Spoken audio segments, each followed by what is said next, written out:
भारतवर्ष की वैदिक संस्कृति निर्विवाद रूप से विश्व की प्राचीनतम संस्कृति है। हजारों वर्षों से भारत विश्व का सबसे समृद्ध, संपन्न राष्ट्र रहा है। माना जाता है कि 18वीं सदी तक समस्त विश्व की 1/3 संपत्ति केवल भारतवर्ष में थी। तभी तो भारत को सोने की चिड़िया कहा जाता था। विश्व के प्रत्येक महत्वाकांक्षी सम्राट की नजर होती थी भारत पर। अलेक्जेंडर से लेकर कुषाण, हून, मंगोल आदि न जाने कितने आक्रमण झेले हिंदुस्तान ने। लेकिन राजनीतिक पतन शुरू हुआ 12वीं सदी से, जब भारत के अंतिम शक्तिशाली सम्राट पृथ्वीराज चौहान को पराजित करके दिल्ली की गद्दी जीत ली मोहम्मद घोरी ने। 12वीं सदी में जो सिलसिला शुरू हुआ गुलामी का, वह 19वीं सदी तक चला, 750 साल। इस दौरान राणा प्रताप और शिवाजी जैसी कुछ ताकतें उभरी जिन्होंने विदेशी ताकतों का प्रतिकार किया। लेकिन 17वीं सदी में अंग्रेजों के आते आते भारतीय मानस पूरी तरह से परास्त हो चुका था। टूट चुका था हिंदुस्तान, हार चुका था अपना मनोबल, विदेशी सर्वोपरिता को स्वीकार कर चुका था। ऐसे में उदय हुआ एक ऐसे युग पुरुष का जिसने भारतीय जनमानस को झंझोड़ कर रख दिया। विश्व के सर्वोच्च मंच पर यह प्रमाणित किया कि भारत की वैदिक संस्कृति सर्वश्रेष्ठ है और भारतीय अनपढ़ नहीं बल्कि सुसंस्कृत प्रजा है। विश्वास दिलाया भारत की युवा पीढ़ी को कि हम बेजान मुर्दा नहीं, दम है हम में। भारत के मृत प्राण शरीर में प्राण फूंकने वाले उस युग पुरुष का नाम है स्वामी विवेकानंद।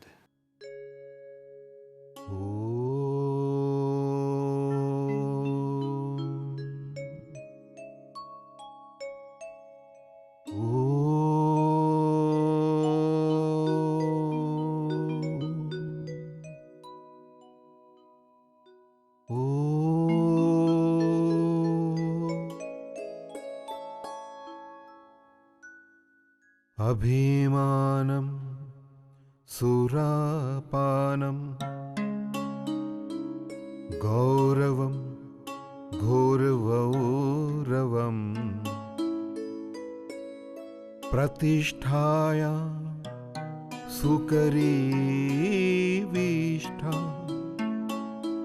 त्रीणि त्यक्त्वा सुखी भवे। मैं नरेंद्र, लोग मुझे स्वामी विवेकानंद के नाम से जानते हैं। आपने भी शायद मेरे बारे में पढ़ा होगा, सुना होगा मेरा आह्वान कि उठो, जागो और तब तक कर्म करो जब तक ध्येय की प्राप्ति ना हो। और यह भी कि अगले 50 वर्षों तक सारे देवी देवताओं को उठाकर ताक पर रख दो। हमारा राष्ट्र ही हमारा भगवान है। पूजा करें हम अपनी मातृभूमि की और सेवा करें अपने देशवासियों की। क्या था वह? गुरुदेव का आशीर्वाद या उनकी प्रेरणा और शक्ति जिसने मेरे रोम रोम में तेज भर दिया था? वरना मैं था क्या? एक मामूली नौजवान, पढ़ा लिखा, हर एक बात को विज्ञान की कसौटी पर तौलने वाले मुझ अहंकारी का गर्व उस दिन चूर हुआ था, जिस दिन गुरुदेव ने अपनी शक्ति से मुझे समझा दिया था कि विज्ञान जहां खत्म होता है, अध्यात्म वहां से शुरू होता है। नरेंद्रनाथ दत्त, यह था मेरा नाम। पिताजी विश्वनाथ दत्त, कलकत्ता के हाई कोर्ट के अटॉर्नी, और मां भुवनेश्वरी देवी, भक्तिमान, बुद्धिमान, तेजस्विनी। मैं आज जो भी हूं मां की ही साधना और संस्कारों का फल है। भारत मातृशक्ति का देश है, तभी तो मां के जितने स्वरूपों की पूजा भारत में होती है और कहीं होती है भला।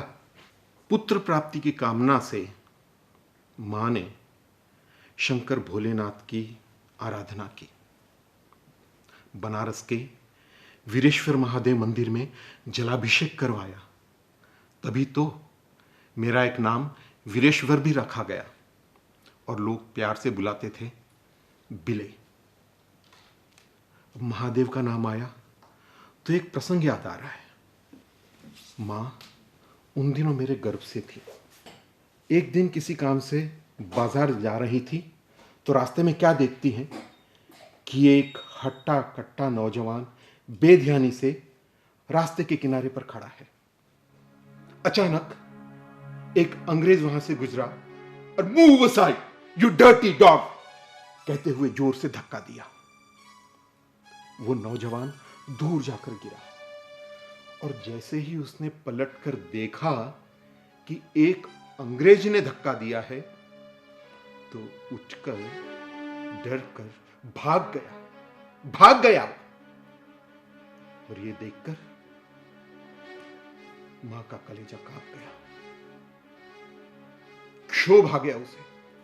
तुरंत पलटी और पास के शिव मंदिर जा पहुंची। कैसी संतान दे रहे हो तुम मुझे, ऐसी जो मैं अभी देखकर आ रही हूं? ऐसा नपुंसक और गुलाम मानसिकता वाला पुत्र देना है तो नहीं चाहिए मुझे। ऐसा कायर और डरपोक बेटा देना है तो ले ले वापस, नहीं चाहिए मुझे। मुझे चाहिए महादेव तुम्हारे जैसा योगी तेजस्वी जो तीसरी आंख खोले तो सारी दुनिया को भस्म करके रख दे।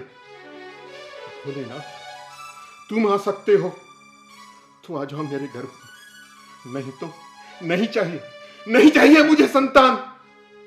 मुझे चाहिए महादेव केवल तुम्हारा स्वरूप, शिव स्वरूप।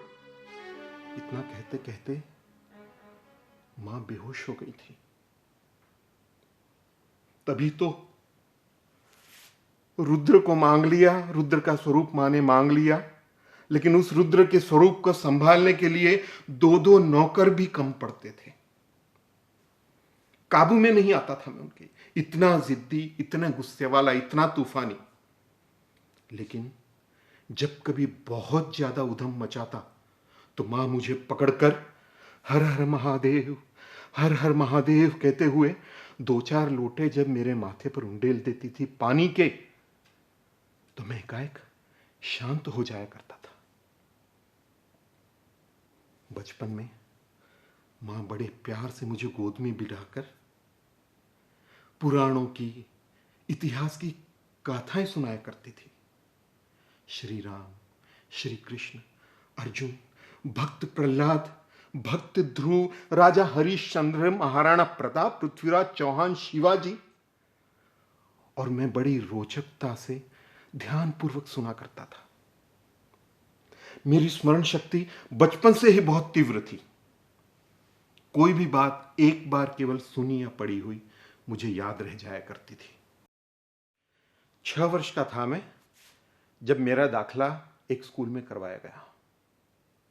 लेकिन कुछ अन्य बच्चों के मुख से सुनकर कुछ मैंने अपशब्द सीख लिए, तो कहीं बुरी लत न लग जाए ये सोचकर पिताजी ने मुझे स्कूल से उठवा लिया और एक शिक्षक की व्यवस्था कर दी जो घर पर आकर हम सब भाई बहनों को पढ़ाया जाया करते थे। 1870, 7 साल का था मैं जब मेरा दाखला पंडित ईश्वरचंद्र विद्यालंकार मेट्रोपॉलिटन स्कूल में करवाया गया।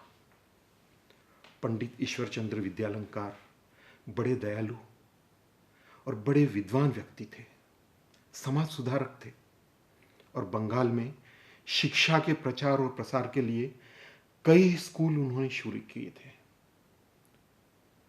स्कूल में जो भी मैं सुनता था और पढ़ता था एक ही बार में याद हो जाता था और घर पर आकर मेरी पढ़ाई भी बहुत जल्द पूरी हो जाती थी और उसके बाद मैं शैतानियां करने के लिए और खेलने के लिए स्वतंत्र हो जाया करता था। आड़स पड़ोस के लड़कों के साथ तरह तरह के साहसपूर्ण खेल में बड़े उत्साहपूर्वक खेलता और उन सब में आगे भी रहता था। हमारे आस पड़ोस के लोग हम सब बच्चों के शोरगुल से त्रस्त थे, दुखी थे। और हमारे पड़ोस के मकान के आंगन में एक बड़ा पेड़ था जिसके ऊपर हम बच्चे चढ़ उतर कर ऊधम मचाया करते थे। तो उस घर में रहने वाले एक वयोवृद्ध बुजुर्ग हमारी मस्ती से बड़े दुखी थे। उन्हें हमेशा आशंका लगी रहती कि कहीं कोई बच्चा पेड़ से गिर न जाए। आखिर एक दिन उन्होंने हम बच्चों के मन में भय उत्पन्न करने का एक रास्ता खोज निकाला। एक दिन हमसे कहने लगे, देखो बच्चों, इस पेड़ के ऊपर एक ब्रह्म राक्षस रहता है। वो तुम सब लोगों की गर्दन पकड़कर मरोड़ देगा और तुमको मार डालेगा। इसलिए अब इस पेड़ पर मत चढ़ना। दूसरे दिन मैं तो फिर पेड़ के ऊपर चढ़ गया। तो मेरे एक मित्र ने कहा, अरे बिले, नीचे उतर, नीचे उतर, भूल गया क्या? बाबा ने कल बताया नहीं था कि इसके ऊपर एक ब्रह्म राक्षस रहता है। मैंने कहा, मूर्ख हो तुम लोग। अरे न जाने कब से हम लोग इस पेड़ के ऊपर चढ़ रहे हैं, खेल रहे हैं, कूद रहे हैं। अगर कोई ब्रह्म राक्षस होता ना तो कब से हम लोगों को मार चुका होता। बूढ़े बाबा केवल हमको डराने के लिए कह रहे हैं। बचपन से ही मेरा स्वभाव था कि हर बात में सत्य सत्य का विचार करके और भली भांति परीक्षा करके ही किसी भी बात को मैं स्वीकार करता था। हाई स्कूल की दहलीज पार करके कॉलेज के प्रथम वर्ष के लिए मैंने दाखला लिया था प्रेसिडेंसी कॉलेज में, और फिर अगले ही साल दाखला ले लिया था स्कॉटिश चर्च कॉलेज में। स्कॉटिश चर्च कॉलेज में हमारे प्रिंसिपल थे मिस्टर विलियम हेस्टी, और साथ ही हमें इंग्लिश लिटरेचर भी पढ़ाते थे। एक दिन वो हमारी अंग्रेजी की क्लास ले रहे थे, पढ़ा रहे थे विलियम वर्ड्सवर्थ की कविता द एक्सकर्शन।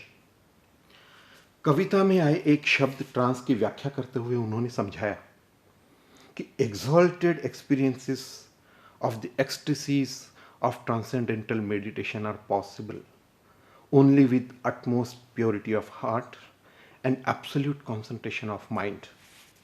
अर्थात समाधि की उच्च अवस्था केवल परम शुद्धता मन की और चित्त की परम एकाग्रता के साथ ही संभव है।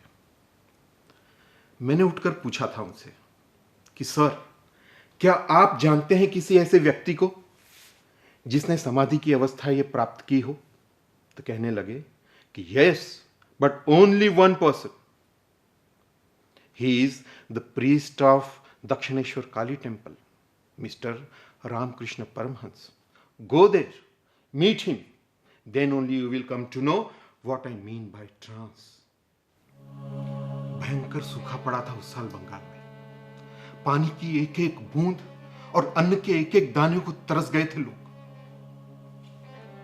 कलकत्ता की सड़कों के ऊपर भूख से बिलखते हुए बच्चों को देखकर विक्षिप्त हो रहा था मेरा मन। जानवरों से बदतर हालत में कलकत्ता की सड़कों के ऊपर भूख से बिलबिलाते बच्चे, कपड़े के फटे हुए टुकड़ों से तन ढांपने की नाकाम कोशिश करती मां और बहनें, और गरीबी और भूखमरी से तड़पे हुए बेबस ग्रामीण। विक्षिप्त हो गया था मेरा मन, धिक्कारने लगा था मैं अपने आप को, और संसार मुझे असार लगने लगा था। विश्वास उठ गया था मेरा ईश्वर से। ये कैसी बनाई है दुनिया तूने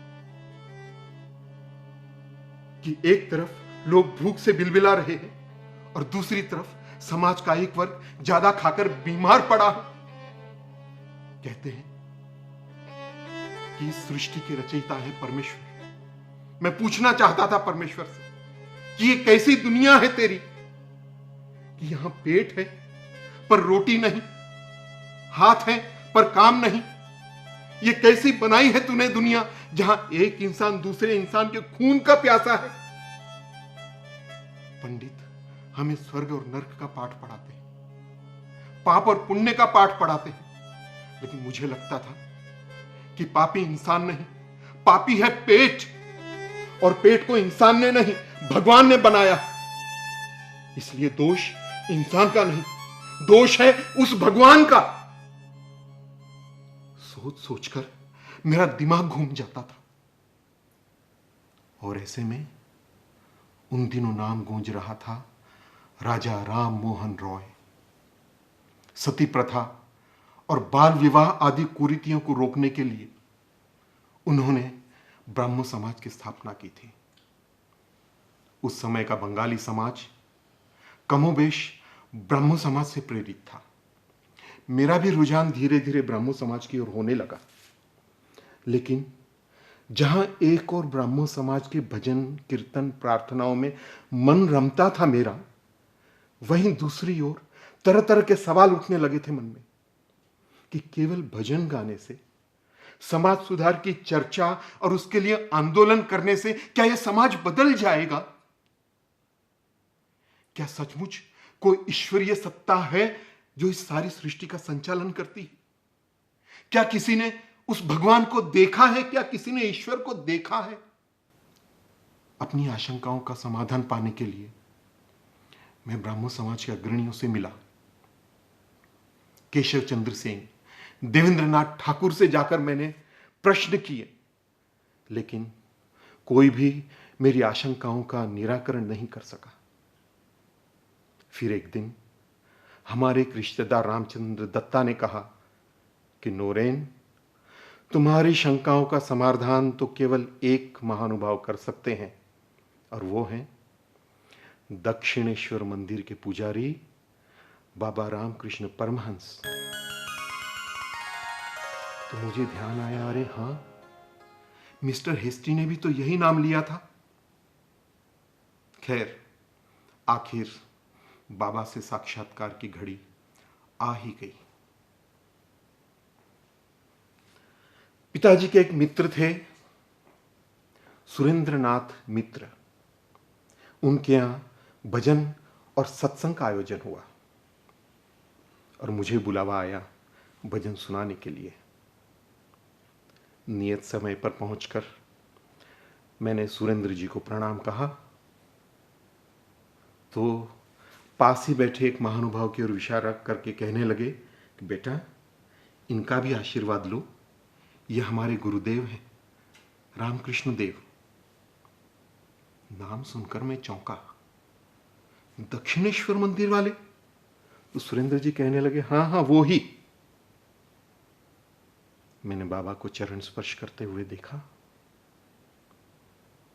दुबला पतला शरीर, मैले कुचैले कपड़े, एक रहस्यमयी मुस्कुराहट के साथ मेरी ओर देख रहे थे। आ गए तुम? तो सुरेंद्रनाथ जी ने परिचय दिया, बिस्मनाथ मोशाय का बेटा है नरेंद्र, खूब भालो गान गाए। तो बाबा कहने लगे, नरेंद्र है नरों में इंद्र, अच्छा तो गाएगा ही। फिर मुझसे अचानक पूछने लगे, अच्छा नोरेन, ये तो बता, ध्यान साधना कुछ करता है कि नहीं? मैंने कहा, जी बाबा, कोशिश तो करता हूं। कोई ज्योति वोति दिखाई देती है? मैंने कहा, जी ज्योति दिखाई देती है और एक मंदिर के घंटानाद जैसा ध्वनि भी सुनाई पड़ता है। मेरी बात सुनकर बाबा की आंखों में चमक आ गई और सुरेंद्र जी की ओर मुड़कर बोले, देखा, यह ध्यान सिद्ध है, जन्म से ध्यान सिद्ध। अब मेरी बारी थी। मैंने बाबा से पूछा, बाबा, आपने ईश्वर को देखा है? तो सुरेंद्र जी कहने लगे, नोरेन, बाबा तो रोज मां काली से वार्तालाप करते हैं। मैंने प्रश्न सूचक नजरों से बाबा की ओर देखा। बाबा कहने लगे, हाँ रे, देखा है, जैसे तुझे देख रहा हूं ना, ऐसे ही रोज देखता हूं। और जैसे अभी हम बात कर रहे हैं ना, ऐसे ही बात करता हूं रोज मां काली से। तुम देखना चाहते हो ईश्वर को? मैं अवाक बाबा की ओर देख रहा था। जीवन में पहला व्यक्ति मिला था जो इतनी सहजता से कह रहा था कि हां, मैंने ईश्वर को देखा है। लेकिन तब तक अधिकांश लोग आ चुके थे। बाबा के आग्रह से मैंने गाना आरंभ किया।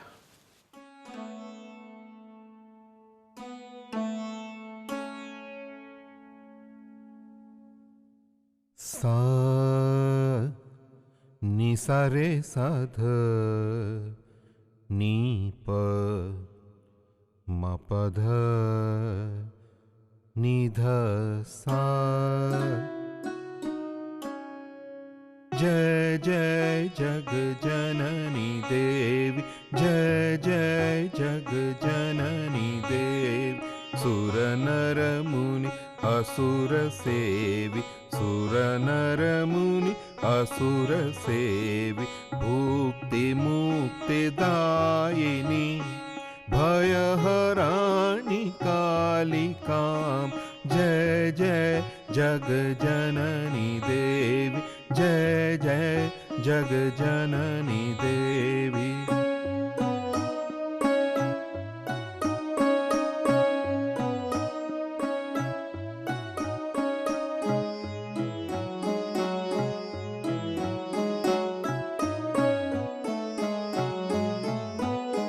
जय महेश भामिनी, अनेक रूप नामिनी।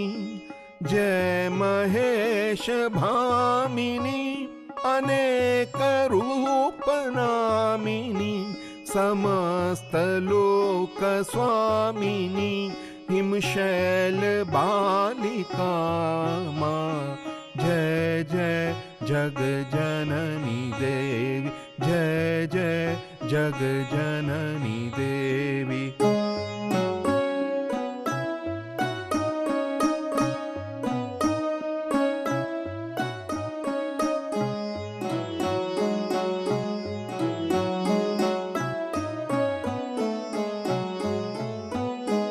वर्म चर्म कर कृपाण, शूल शैल धनुष बाण। वर्म चर्म कर कृपाण, शूल शैल धनुष बाण। दुर्गे मां करुण तरणि, दुर्गे मां करुण तरणि। भक्त पालिका मां। जय जय जग जननी देवी, जय जय जग जननी देवी। सुर नर मुनि असुर सेवी, सुर नर मुनि असुर सेवी।